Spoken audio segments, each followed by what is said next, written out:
na!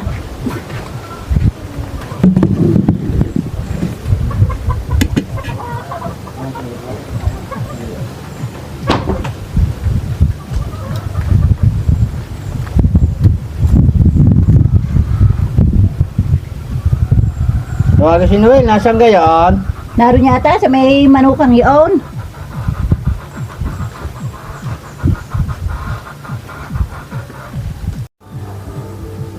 Noel! Noel!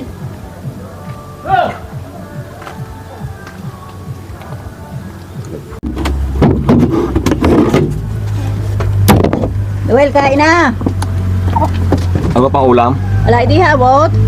Wala, hawot na naman. Kayo na lang kumain. Ako'y sawang-sawa na sa hawot na yan. Lagi na lang hawot ng pang ulam. Kayo na lang kumain.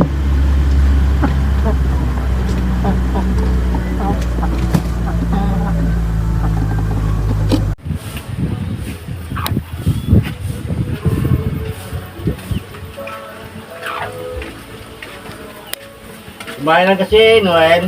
Ayaw kumain. Sawa-sawa na daw siya sa pang-ulam na hawot. Di pa pritong masigitlog. Ito kita ko siya ng pagkain din eh. I-meeting ko na. Tapos na.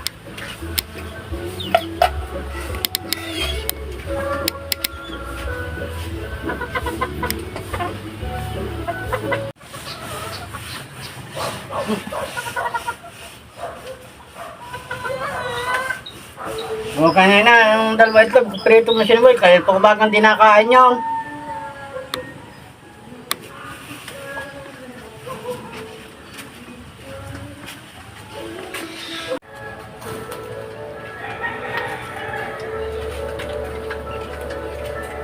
Oh, Noel, pagluto na kita ng itlog. Kumain ka na. Itlog na naman.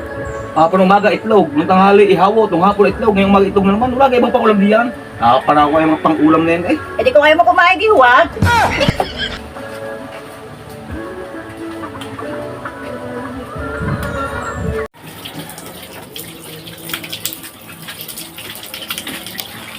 Kumain kasi, Noel. Ayaw pa rin kumain eh. Pagluto ko na ng itlog eh. Talagang ayaw pang kumain. Dahil nga sinuli pag sabi-sabihin mo, talagang ako purong-puro na diyan. Kahit pit ng taong yan.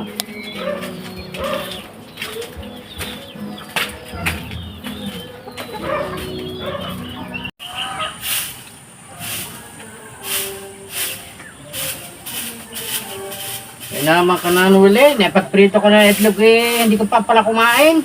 ala.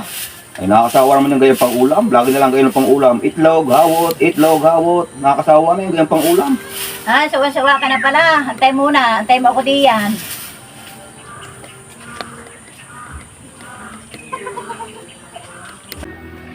Kapag mga tatay nakakain niyan, lagi na lang gawin ng pang ulam. Lagi na lang hawot, lagi na lang itlog. Talaga naman nakakasawa na eh. Ayun na magagawa eh. Yun ang ating nakayanan eh. Oh, mga kapit mo. Lumayas ka na dito. Ako sawa-sawa na din sa iyo.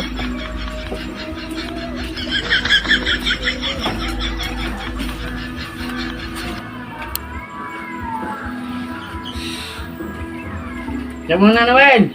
Bakit pipigilan niyo ako? Hindi. Bakit niyo natawag? Are, oh, may naiwa. Isang damit. Tek na yan.